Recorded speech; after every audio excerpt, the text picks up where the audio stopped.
Continue the conversation on artificial intelligence, and now with a panel on responsible AI. We are being joined online for this by the President of Carnegie Endowment for International Peace, Tina Cuellar. We're also being joined by Samantha Hoffman, Senior Analyst and in the International Cyber Policy Center in the Australian Strategic Policy Institute. We are being joined by Rohit Satish, Program Lead at ArtPark, and joining us virtually is Sarah E. Kemp, Vice President for International Government Affairs in Intel Corporation. Matt will stay on and moderate the discussion.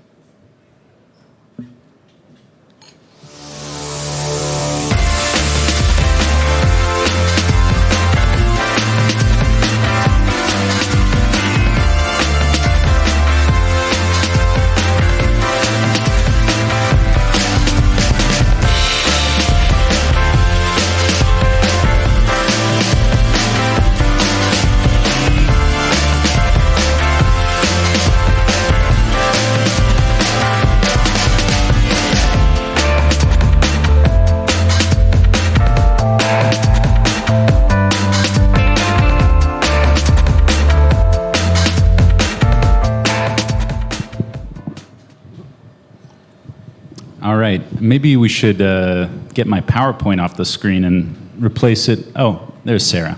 And good to see you, Tino. Thanks everyone for sticking around, and I'm really looking forward to this panel, so I won't waste any time with further intro. I want to go first to Rohit. I know that you worked on responsible AI principles as part of AI strategy in India, and I wanted to ask specifically about the element of sort of international alignment with domestic conditions. We already saw, OECD, UNESCO, a lot of organizations putting out their own AI principles. You're doing your own principles for responsible AI here. Do you feel either a pressure to a pressure to align with those international principles, or a desire to forge a new way, or does it feel like that's sort of incidental to how you put them together? So I'll give perspective on how we thought about this.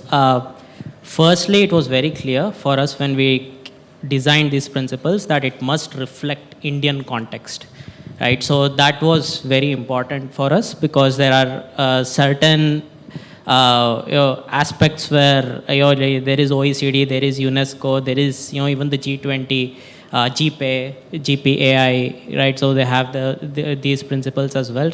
It was very important for us to reflect the Indian context. But having said that, there were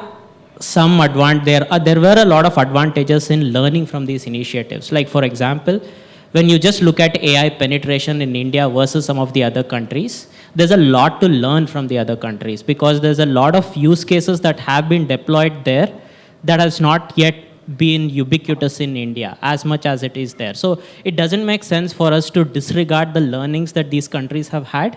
So from that perspective, it was very important for us to look at, to carefully study the international principles that are already there and look at the context with which they were set. And we found that, not so surprisingly perhaps, that there was a lot of alignment that we saw.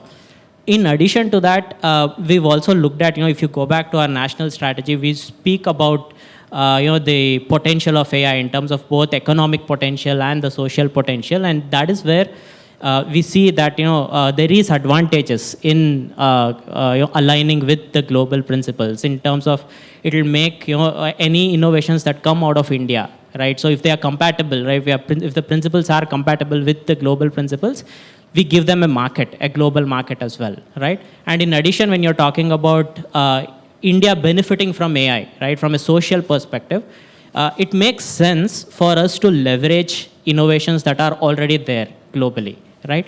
So from these perspectives, it really informed our decision on aligning the principles that we had. Though our principles are based on the fundamental rights that are enshrined in the Indian Constitution, we found that it was very much aligned with the global principles that are already published. Great, thanks. I want to go next to Sarah Kemp from Intel. In terms of, I know that Intel has been talking about and working on programs for both responsible AI and beneficial AI for a while. And I was wondering if you could talk a little bit about given that Intel semiconductors chips are sort of crucial to the transformation of AI over the past 10, at this point, maybe 15 years, I wonder how you think about the evolution of the technology itself in terms of moving towards a neural network-based model, and how that sort of shapes or influences how you or how Intel think about stuff like responsible AI. Is there something different in the technology that evolves how we should think about the ethics behind it?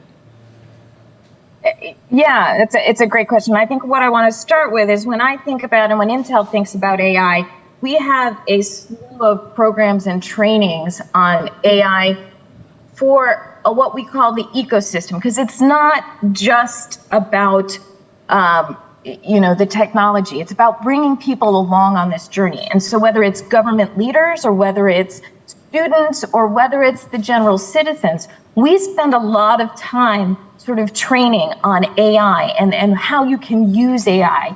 I want to highlight a couple of things that previous panelists talked about. We know that AI is going to unleash an incredible amount of economic growth, right? It's 15.7 trillion for the world economy, and in India, it's going to be 10% of India's GDP by 2025. But to the other point of this AI has an incredible ability to level set, to provide opportunities in rural areas, to really sort of lessen that digital divide. And in order to do that, though, I do think we have to really think differently about how we look at AI.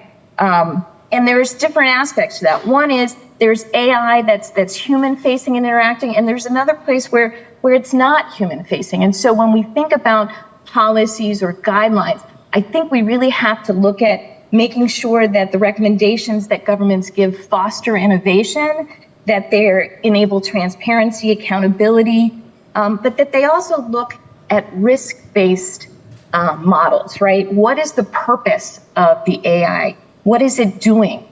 And really separate that out. Great. Thanks so much for that. I wanted to next turn to Samantha, my fellow China buddy up on the panel, although I think actually Sarah spent some time in China as well. We often talk about AI in terms of its beneficial use cases and its bad use cases, and can we maximize the beneficial and minimize the harmful use cases? I think as someone who studies China deeply, it becomes clear that that's not such a bright line between the two of them. They are in some ways fully integrated with each other. In some cases, the systems are built at a level and at a scale that you can't properly sort of fine tune and just cut out the bad actors or the bad use cases. I wonder, when you think about AI deployments, whether in China or beyond China, how do you think about these problems of sort of engaging with a country where there are such deeply problematic use cases at the same time that there's a scale to do real good? Thank you. That's a fantastic question. Oftentimes, actually, I'm invited to panels where I'm asked to discuss the export of China's surveillance technologies and asked about the global uptake of authoritarian uses of technology. And the problem that I see in those questions is that oftentimes we're missing the point about technologies that are perhaps providing services and solving real problems, but then still inherently the data that's, if you're talking about data-driven technology, the data collected by them can also contribute to more authoritarian or problematic uses of tech. So even the framing of this panel, the idea that you have positive uses of AI, whether that's in healthcare or transportation or agriculture, versus the negative uses like mass surveillance by authoritarian countries, it's almost too simplistic. So it's perhaps useful to refer to some of my research. In 2019, I did a report it was a case study on a Chinese company that's controlled by the Central Propaganda Department.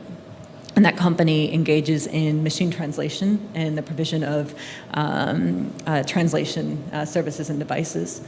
And that's what the company provides. But then the company also says on its website, I think it changed it now, but at the time, that it supports national security efforts. And statements by company leaders talked about how the data that they collect contributes to the development of information, or I think the language, I'm trying to remember now because it's quite a long time ago, was a lot more cautiously worded around cultural campaigns, but obviously talking about propaganda and how the data that they collect can support other efforts related to state security. And so you can have the end use of a product, which is completely sort of a problem solving. Sorry, this is me traveling to Europe and the United States, and now here in the last 3 weeks and having trouble stringing sentences together. So the problem-solving use of the technology, the end use, isn't the only way that the data associated with it can be used. End users, there are many different end users that can have access to the same data, and they can use that to, whether it's if you're talking about GTCOM, to support the development of. This was we had a brief talk about this earlier. So it was them building machine translation services that they deploy abroad, and that machine translation, increasing communication between cultures, between languages, positive. But the data was feeding back to a company owned by the Ministry of Propaganda, and in this case, am I thinking of this right from your perspective in terms of it's not so much the end use as the actor that's kind of the downstream actors who have access to the data. Yeah. Okay. Yeah. Yeah, that's a fascinating use case. Sorry for my jet lag. It's all good. I recommend reading her dissertation on this. It's really great work. I next wanted to turn to Tino, or to President Cuellar from the Carnegie Endowment. In terms of, we're just speaking of China in terms of sort of exporting of technology, and I think one of the other contexts that you and I have spoken about this a great deal is in terms of the interplay between geopolitics and safety of large-scale AI systems. I wonder if you could speak a little bit more on that, sort of that interplay, how it looks to you now in terms of Chinese development, US development, or global development of these frontier research technologies. Thank you, Matt, and it's really terrific to be with you at GTS. I just have to say that between your intro presentation, the remarks that have come so far, and that nice little musical introduction, this is just a wonderful way to start the panel from my perspective. So geopolitics complicate AI because they underscore that the conversations we'd want to be having ideally among policymakers and civil society to make AI beneficial are just going to be harder and harder to achieve. In China, it is an imperative to develop AI technology that will be deployable for some of the very uses in security and law enforcement and intelligence gathering we've been discussing, and to ultimately gain a degree of technological superiority that may cast aside some of the constraints or maybe laboratory ethics or whatever that we'd like to see in an ideal world.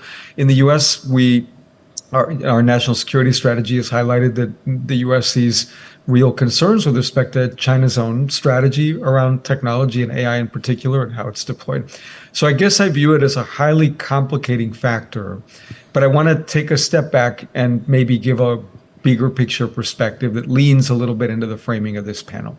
So all of us, including not only people on the panel, but in the audience, if we're asked to think for just a moment about an image in our mind of people who are not getting from the world what they deserve or what we'd like them to get, some experiencing some kind of deprivation with respect to food, access to medical care, access to high quality education, we would not have any trouble, I imagine, thinking of a picture, an image in our mind. For me, it's having visited refugee camps in northern Thailand or in Africa, or thinking about poor communities in California, my home state, but it can be anything. And I would just start by saying that the kind of progress we've achieved on AI has the potential to be transformative for the lives of billions of people who don't have access to high quality healthcare, education, legal services, and so on. That feels to me a degree of urgency about this that you kind of hear in my voice.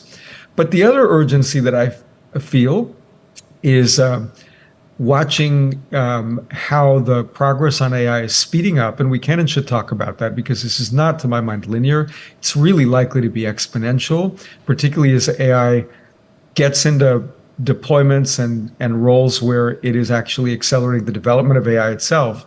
And I think nobody at this point has any trouble, whether you're in government or the private sector, in saying, my institution has articulated 7 principles or 12 principles or 23 principles for safe AI, for responsible AI.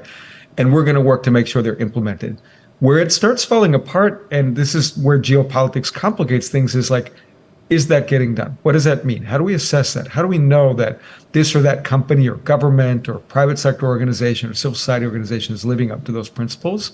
And do we have the teams, interdisciplinary teams of people who know ethics, computer science, law, to make sure that we're living up to those principles? And to me, there are many examples of technological development that have been both beneficial and incredibly harmful for humanity. Let's just say the internet and fossil fuels, to just take two, where, if we could go back in time and have an honest conversation about this sort of thing, humanity might have done things very differently. Great. I wanted to circle back to Rohit on some of the things that we've been talking about here in terms of, we've seen some highlights in terms of the, whether we call them malicious or harmful uses of AI. We've heard about the sort of the urgency of AI for beneficial use cases, as well as the more dangerous, potentially accelerating progress in AI. I wonder, in your work formulating principles for responsible AI and thinking about them in an Indian context, where did you feel the most kind of sort of hunger or demand or interest in this type of work? Within India, does it feel like it's, the interest is equally distributed across things like fairness, things like, whether it's interpretability or something a little bit more high level than that? What issues do you feel like might be most pressing in this context, whether it's at a principles level or then the tools needed to achieve that?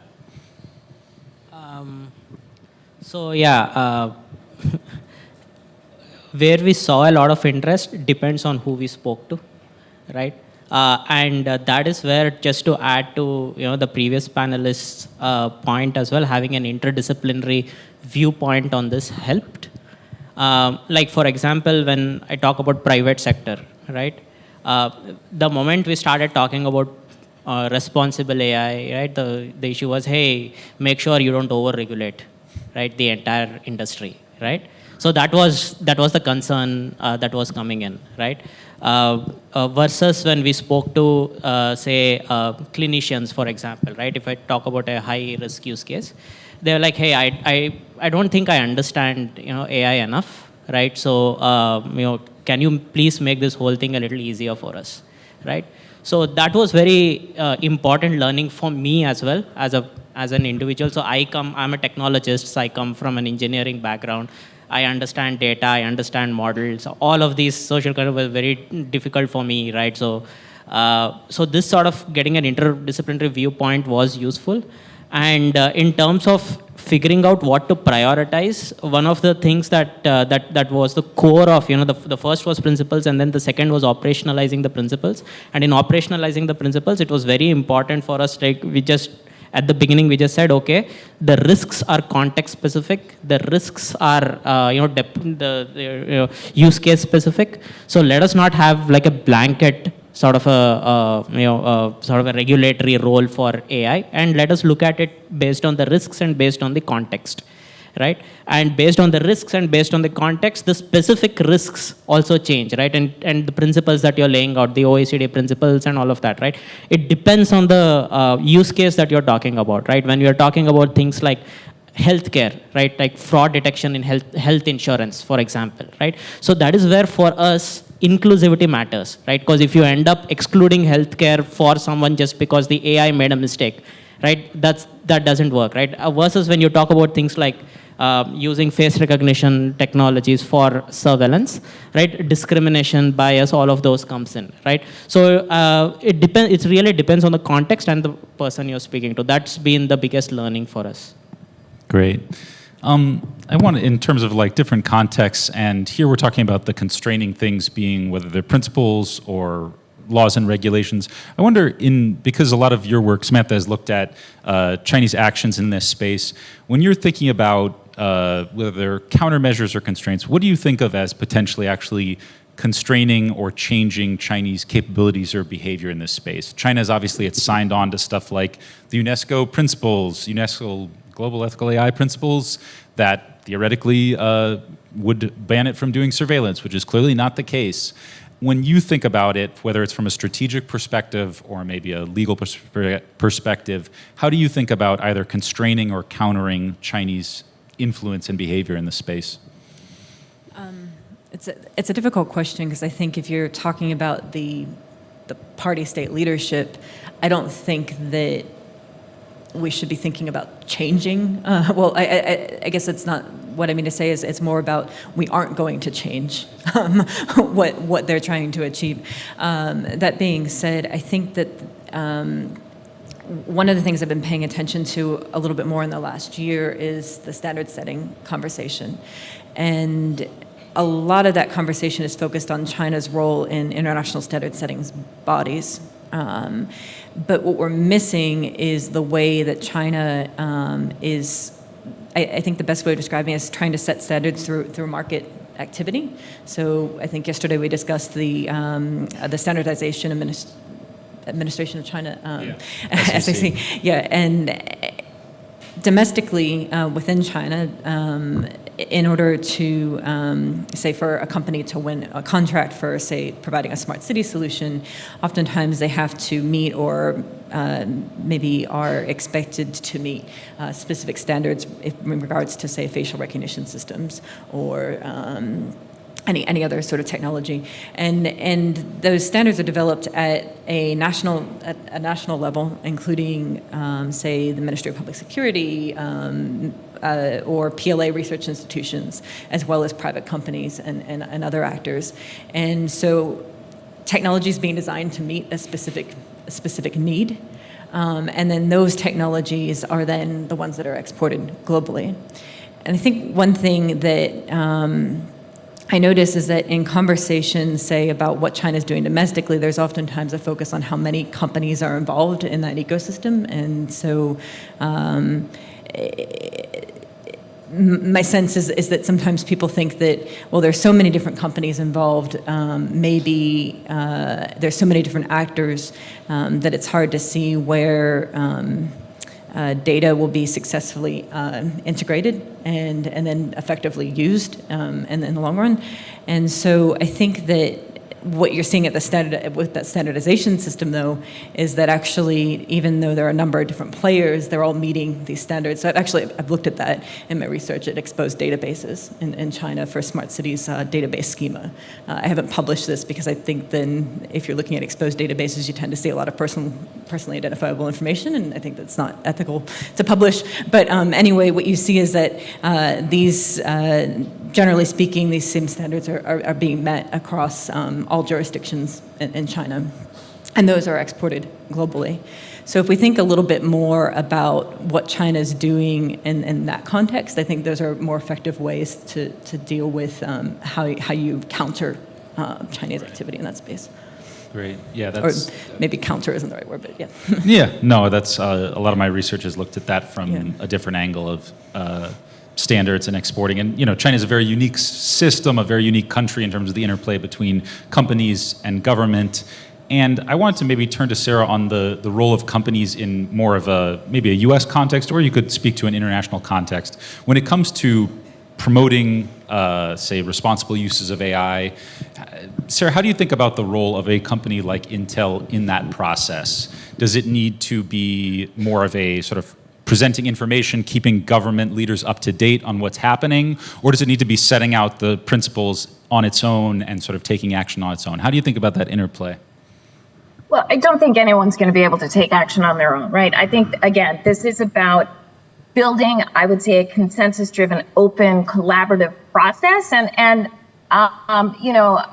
Intel absolutely wants to be a partner in this, right? So we definitely are not going to want to do it alone. We do want to provide information, resources, again, the training that I mentioned before. But to the previous point on standards and how do you look at sort of building these frameworks, I would put on the table what NIST has been doing in terms of their risk management framework. They're using a consensus-driven, open, transparent process that includes workshops and other opportunities for companies like Intel to provide input.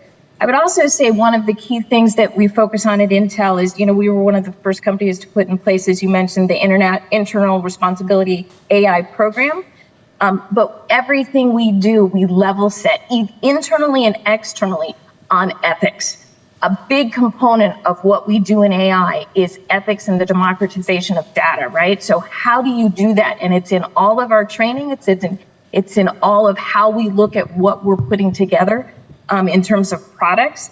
And we do actually engage, hopefully actively and hopefully in a very positive way with our partners, whether it's the, helping OECD or working with OECD or working with some of the other bodies around the world that are looking at these issues. We want to be a partner in this, and we want to have, a voice of how does this impact companies, and how, more importantly, can we be a source for good? Intel's tagline is, we want to use technology to improve every single human being's existence on this planet, right? That's what we're about, using technology for good. And I am very excited about AI. I mean, I have to tell you, why am I so passionate about this? We do this Impact Festival where we bring students from around the world and we give them the following post: find a local problem and fix it using AI.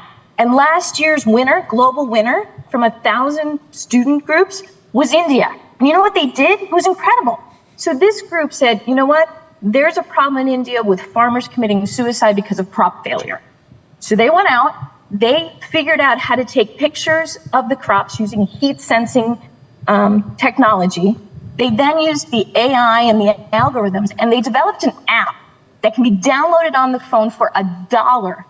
And the app, you put in the wind speed and you do a bunch of other technical stuff, which I don't really understand, but you put in the information and it tells the farmers where to put the insecticide so that it's very concentrated, because before they were doing an evenly spread on the field and they were losing their crops. The result of this has been a 70% increase in yield. So instead of you losing the whole crop, they have 70% of it.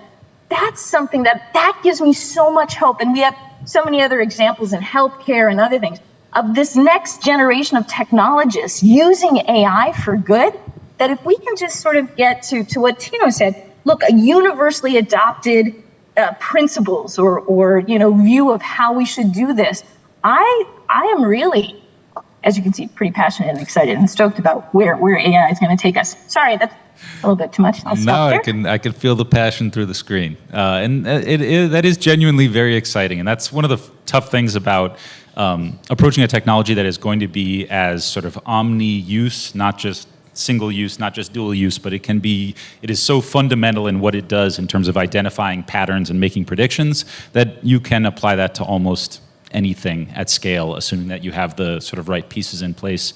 I want to go back in terms of thinking about an ecosystem needed for solving problems to Tino on this front. I know you've looked at this problem from a few different perspectives, or you've served in different roles in the California Supreme Court, now at Carnegie, previously in the White House. When you one thing that I think really helps your analysis in this area is the fact that you spend a lot of time moving between these different communities. You talk to the people in Silicon Valley that are very much building the models that we are either excited or worried about, and then you'll talk to people in government who are seeing this from the other side. When you sort of mesh that multidisciplinary or sort of diverse set of perspectives with what you're seeing in terms of the rate of progress in AI increasing, and the most obvious examples these days are AI-generated content, how do you think about the roles of these different actors in not just countering sort of AI risks more generally, but when it comes to either AI-generated content or foundation models, extremely powerful AI models? How do you think that industry, labs, government, civil society, how do they come together on this sort of specific set of issues? Thank you, Matt. Great question. So let me start with domestic government, because it's playing a crucial role in all this. I think the most forward-looking and honest government officials, whether you're regulators or general counsels of agencies or government ministers, are trying to create common, straightforward standards for gathering information about who's living up to their commitments, in effect. And that's important because it's not like we want, I don't think, those of us who'd like to see a great deal of progress on AI, like one-size-fits-all regulations for every algorithm and whatnot, but just trying to figure out where there's a divergence between what a private sector actor says and does. That's in the US a Federal Trade Commission issue. It can raise interesting questions that are relevant to DOJ. It can raise state law questions. So that requires a degree of deep engagement with the technology, like the kind of expertise that you carry around in your back pocket, Matt. Like we need to find how to get that into government agencies, both in the US and elsewhere. Second, let me talk about geopolitical actors, people who are diplomats, people who are in government, international organizations, people who are in countries around the world. I feel like as the world gets pulled apart by all the challenges that we are aware of, including the war in Europe, tensions geopolitically between the US and China, there has to be a degree of dialogue among technologists, people who are aware of where the technology is going, to keep the discussion focused to some considerable extent on safety at the end of the day. I mean, look, what's driving my sense about this is that there's massive demand for fast technological progress because of cars, because of military applications, because of law enforcement, because of these humanitarian problems. And if we don't keep that ability to be in dialogue with folks from different geopolitical centers of power, it'll just be hard to get that integrated into policy development 10 years from now, 20 years from now when we can. Third, around the private sector, I would say greater transparency about where these actors have failed to live up to their own principles, which is not something you hear very often. I love the stories about what's working well. We need those. But I think actors who are able to say, look, we have these AI principles. Here's how we're not living up to them or we fail to do so. That's hard to square with shareholder value, but it's not impossible. And let me just say one more word about that. So as part of a National Academy of Sciences panel in the last few years about research ethics and AI and computing, the biggest takeaway for me was that part of what allows for fast innovation, what's allowing us maybe to slip the bonds of energy consumption and compute as constraints for AI progress, is the cycle of deployment in the private sector that puts something out there before it's really fully baked or finished. Maybe we can't stop that completely, but I do think we ought to be honest about how challenging that might make things as we come up with technologies that can adapt and modify themselves in very fast and complex ways that are difficult for us to, predict. And, what does it mean to be responsible on the research ethics front when we also have an ecosystem that depends on this sort of fast deployment cycle? I think we have some work to do on that score. Thanks. Yeah, I find that to be one of the sort of fundamental tensions or if disagreements when I'm kind of walking back and forth between technical community and policy community. Is technical community is so used to if it mostly works, let's go with it right now. We need like the data, we need the feedback on how it is working or how it is not working in order to make it better. And in government, you're just hanging yourself out to dry if you try stuff like that in many cases. Bingo. Just underscore that problem because it's crucial, right? Like on one hand extreme, you've got like aircraft design. Like you don't want to deploy a 777 until you know the design works. At the other end of the spectrum, you have A/B testing that's happening with microsecond cycles in the social media context. And I think we have work to do in sort of narrowing the space of where we want the very, very high end of AI to be. I mean, not the sort of simple step that simply directs people to a certain kind of information, but the technology that is designed to modify user behavior in real time in ways that have lasting impact. I think we want somewhere on that range that's in between. And maybe I can just weigh in a bit on the tech from a company side. And yes, we absolutely want to make sure that when you think about the use case and anything that has a human interaction, you want to make sure is safe and tested and ethical. But I also want to make sure that we don't over-regulate or that there's not that innovation, right? And so I think it's important to what you said, Tino, like there's a difference between whether or not, again, is it AI that is doing an algorithm that's going to screen resumes, right? We want to make sure that doesn't have biases, that it's inclusive, right? Versus is it looking at, say, facial recognition for safety of welding on a factory floor? Those are two different types of applications. And so, again, a risk-based assessment where you're looking at what is the impact, I think is important because you want to keep the innovation cycle going, but you absolutely want to make sure that it's safe and that it's ethical and that you have trust, right? This is, at the end of the day, this is about building trust. And to your point, on shareholder value, I think companies need to make sure they live up to their AI principles because if you break that trust, that's hard to regain. And it's a interesting ecosystem these days. As someone who's kind of followed specifically the AI space in Silicon Valley, I grew up there. That's where I lived for probably the majority of my life at this point. You know, when you look at what happened with Google and Project Maven, so this was where they were working with DoD in terms of doing some image analysis for drones that maybe theoretically could be used for deadly use cases. And this wasn't an issue so much of losing consumer trust. It was an issue of losing the trust of their actual employees. Like, it was an internal revolt, basically, among their engineers and among Google employees as a whole that forced the eventual. They didn't cancel the contract. They wrote it out and then did not renew it. But you've started to see these communities within technology companies emerging as almost their own like civil society within the companies. That's getting pretty impactful. We're going to leave about 10 minutes for a question at the end. I wanted to get a couple more comments in before that, but start to think up and prepare your questions and get ready to go to those two mics. You know, here we're talking about divide, technologists, policymakers, bridges this gap. I want to get your perspective because you have moved from a technical background experience into a shaping of principles perspective. And I believe now you're working at in a robotics and AI program manager role. Do I have that right? I'm curious what you have kind of seen in each of those stages. What has sort of surprised you at each one? You spoke a little bit earlier to the surprise around different diversity of social concerns, but where is it when you enter a policy context where you just kind of like, you know, what's going on here, or the reverse? Yeah, so basically, biggest learning was that I really don't know a lot, right? So that was, and the need to really collaborate with people who think about things from a different perspective. That was very important, right? To echo a lot of what Sarah and Tino said, right? So, I mean, I can give you a few examples.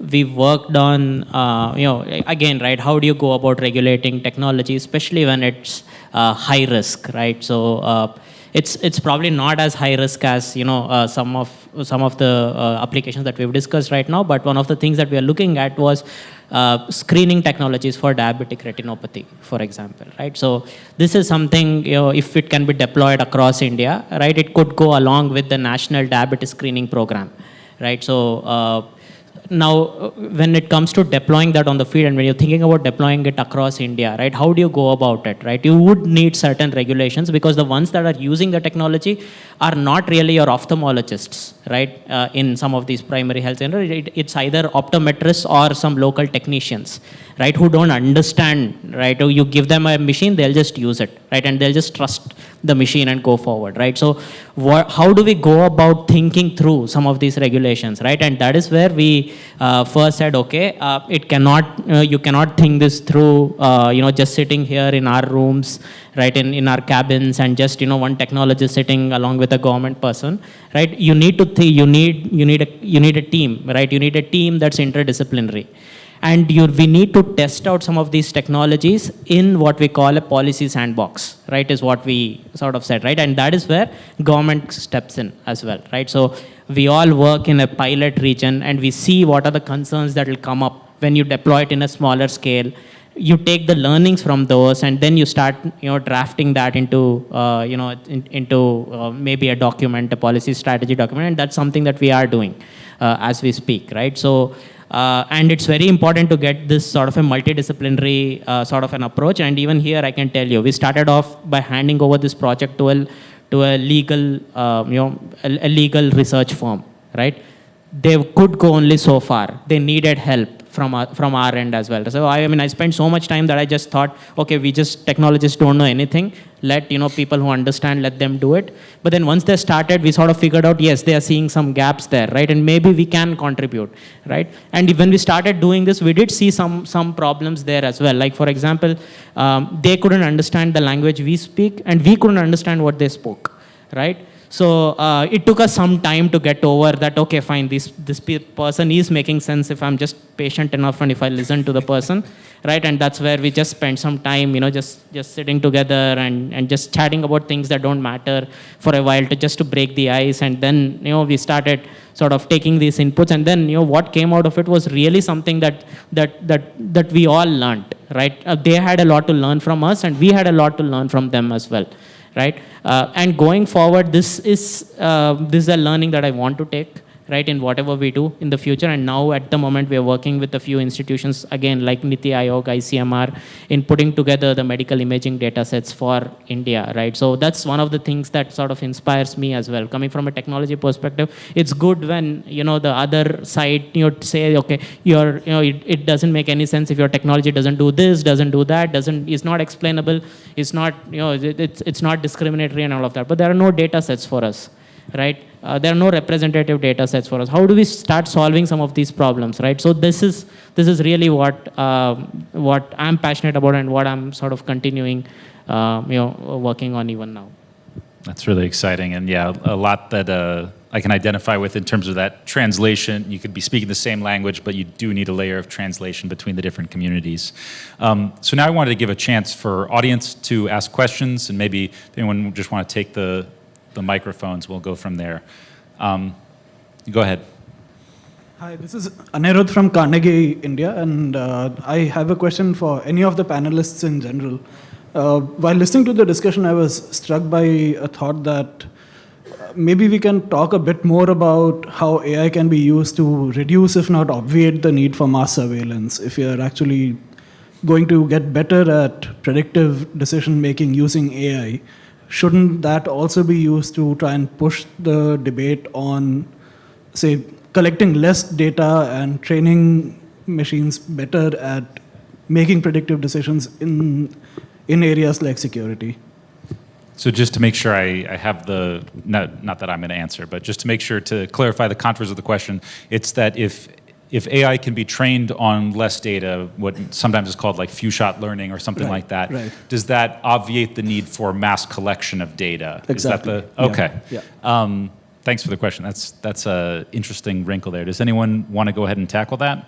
I'll jump in just with one quick thought. I do think that few-shot learning and, frankly, the use of compute to do generative learning without lots and lots of subject-specific data can make, say, surveillance states effective at shaping the behavior of their people with less data. But I still think there's probably a minimal degree of data to know where and how to target the information you might have about somebody. So that is to say, instead of having tens of thousands of little details about somebody's life, or even more, depending on how you think about coding them onto parameters, you have just a few details that give you a sense of who's dangerous, who's a disruptive actor in a particular organization. You can use a lot of simulation behind the scenes to know sort of what to do and how to intervene. And one quick further footnote about that is ultimately a really interesting technical question that will drive a lot of the discussion that we're having here in the next few years will be how much one can substitute model progress for just raw amounts of compute, so that can also be a substitute for data and allow for greater deployment of this technology at a lower energy level. And that has beneficial implications like in healthcare, but also potentially really troubling ones for surveillance and authoritarian regimes. Great. Does anyone else want to jump in on that one? I guess my immediate reaction is that Say something again. There you go. Yeah, my immediate reaction is that I guess I don't have the answer for you from a technical perspective. That's not what I work on. But I guess then the question is what's the intent of the actor using the technology? So from a Chinese perspective, if the intent is to really, it's not just about cracking down on specific behaviors to shape, as Tino said, to shape the way that people and entities act so that they don't engage in activity that undermines the state's interests. Well, it doesn't really matter. I guess, not to say your question doesn't matter, but it doesn't really change the way that state actor deploying that technology is going to act. So that's one thing to think about. Yeah, I think that's the question of whether we're looking at end uses, we're looking at technologies, or we're looking at the sort of the actor within the system is something that might divide or separate out China from some other places in the world on this front. Next question over there. So I was just wondering how have you all considered the use of AI itself to monitor, say, unsupervised AI systems. So have you considered, like, this is a fairly old paper now, but in 2017, if I'm not mistaken, there was something called Hexagon, which was based on generative adversarial networks. So it was used for imputation of missing data and stuff like that. Now that, I mean, in turn begs the question that can we go one layer beyond that and create more AI to work on this AI and tell it what to do? And that creates like a metaverse, so not Facebook's. But I mean, to what extent do you realistically think that can go towards solving any of these goals?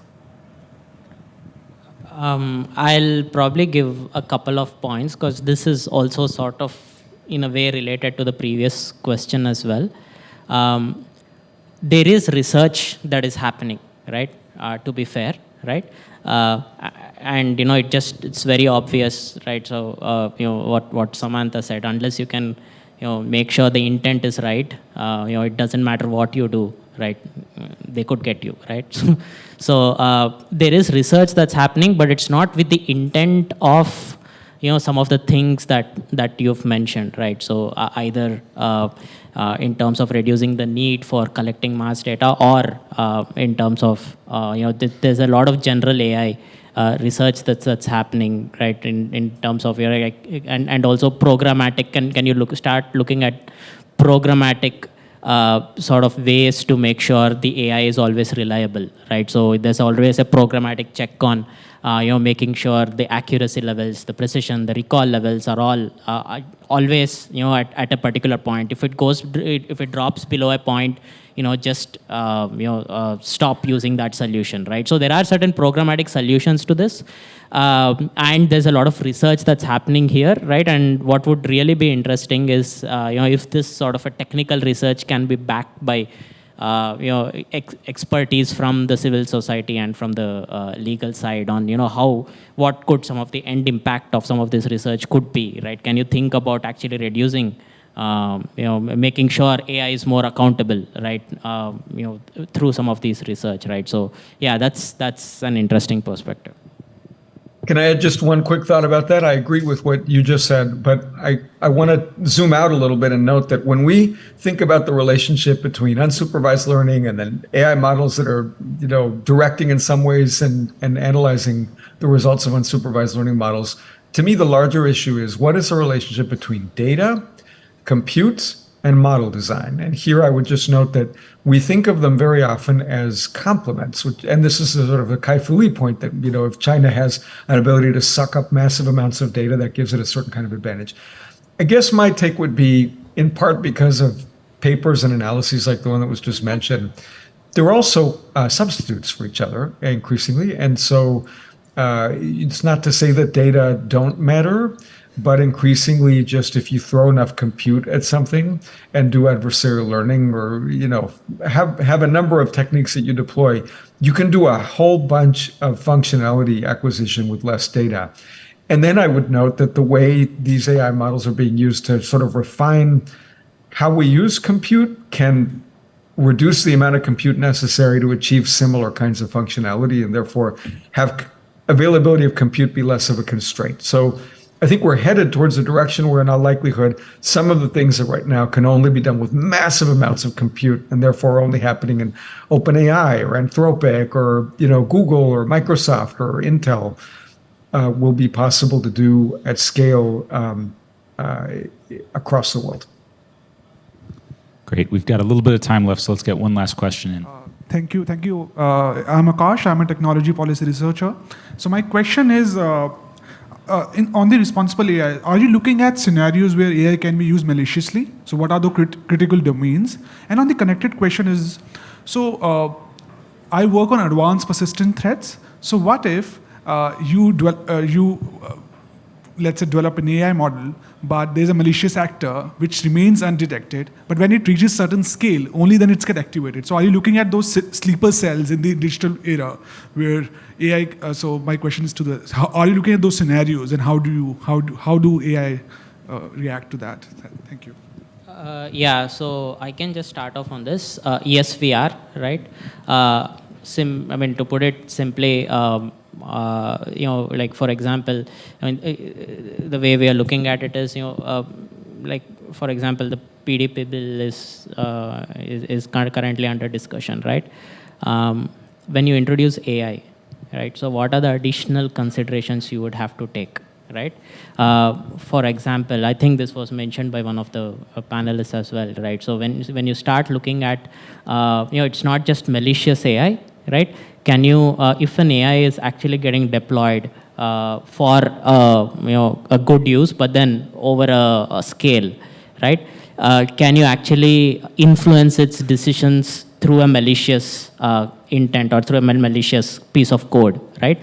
Very much possible, right? And that is where, right, the existing guidelines that are there in terms of cyber security guidelines, we do have basic cyber security guidelines in India, right? But then what all you need to think about to augment those to make sure you handle some of these challenges that come. Now, having said that, this cannot be a one-time effort, right?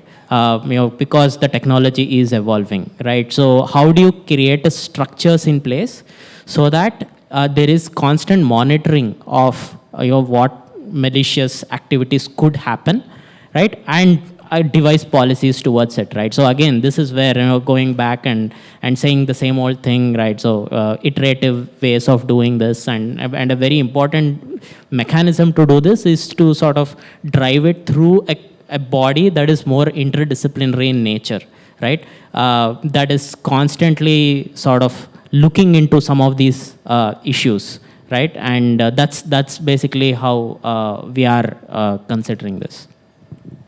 Great. We've got just under a minute left here. At the beginning, I was so excited to jump in, and I wanted to make sure all the panelists had a lot of time, so I didn't get enough time to say nice things about them. But I've learned a lot from all the panelists here, from reading them, from talking to them in the past, and from listening to them here today. So if we could all just give a nice round of applause for the panelists.